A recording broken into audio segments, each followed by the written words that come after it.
Times of Sabarkantha. Manav Kalyan trust Ahmedabad અને Trivedi family charitable trust યુએસએના આર્થિક સહયોગથી ખેડમાની જનરલ હોસ્પિટલમાં ₹83 લાખની માતબાર રકમના મેડિકલ ઇન્સ્ટ્રુમેન્ટ રાજ્યસભા સાંસદ રમીલાબેન બારાના અધ્યક્ષસ્થાને અર્પણ કરાયા હતા।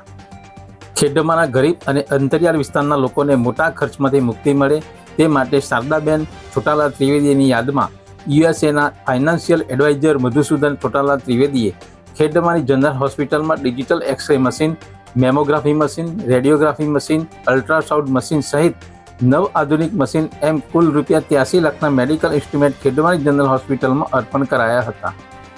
સૌથી અગત્યની વાત એ છે કે ઈડર કે હિંમતનગર સુધી મેમોગ્રાફી મશીન કોઈપણ જગ્યાએ ઉપલબ્ધ નથી તેવું મેમોગ્રાફી મશીન ખેડમાની જનરલ હોસ્પિટલમાં અર્પણ કરાતા મહિલાઓમાં બ્રેસ્ટ કેન્સરનું નિદાન અહીં જ ઉપલબ્ધ થતાં એક મોટા આશીર્વાદ સમાન અધિક્ષક ડૉક્ટર અશ્વિન ગઢવીએ જણાવ્યું હતું। આ પ્રસંગે HOPE એન્કોલોજી ક્લિનિક ન્યૂ દિલ્હીના ડાયરેક્ટર ડૉક્ટર અમિત વોરાએ જણાવેલ કે 83 લાખના મેડિકલ ઇન્સ્ટ્રુમેન્ટ હવે ખેડમાની જનરલ હોસ્પિટલમાં ઉપલબ્ધ થતાં ગરીબ પ્રજાને હવે અમદાવાદ સુધી નહીં જવું પડે અને ખેડમાની જનરલ હોસ્પિટલમાં જ મફત સારવાર મળી રહી છે। જ્યારે દાતા મધુસૂદન ત્રિવેદી, રાજ્યસભા સાંસદ રમીલાબેન બારા, માનવ કલ્યાણ ટ્રસ્ટના મેનેજિંગ ટ્રસ્ટી સાવિત્રીબેન પટેલે પ્રસંગને અનુરૂપ સંબોધન કરીને પ્રેરણા સ્ત્રોત છોટાલાલ દલપતરામ ત્રિવેદી પરિવારનો આભાર વ્યક્ત કર્યો હતો।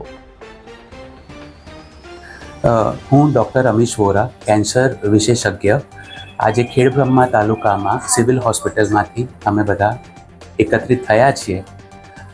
આપણે મારા મામા મધુસૂદન ત્રિવેદીના સહયોગથી 83 લાખના મશીન, જે મશીનમાં એક્સરે મશીન આવશે, ડિજિટલ મેમોગ્રાફી આવશે અને જોડે જોડે આપણે અલગ અલગ ટાઈપના બ્લડ ટેસ્ટ કરવા માટે, જેનાથી આજુબાજુના મેઇનલી આદિવાસી વિસ્તારના જે ગરીબ માણસો છે, અમદાવાદ સુધી જઈ નથી શકતા, એ બધાનું જલ્દી ડાયગ્નોસિસ થઈ શકે અને ફટાફટ ઇલાજ થઈ શકે એ માટે એમણે આજે આ બધા મશીનો લોકાર્પણ કર્યા છે।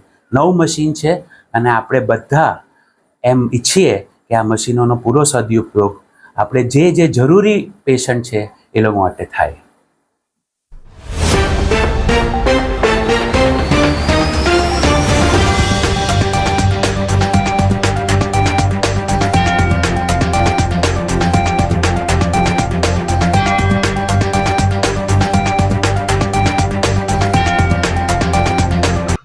Bureau report, times of Sabarkantha.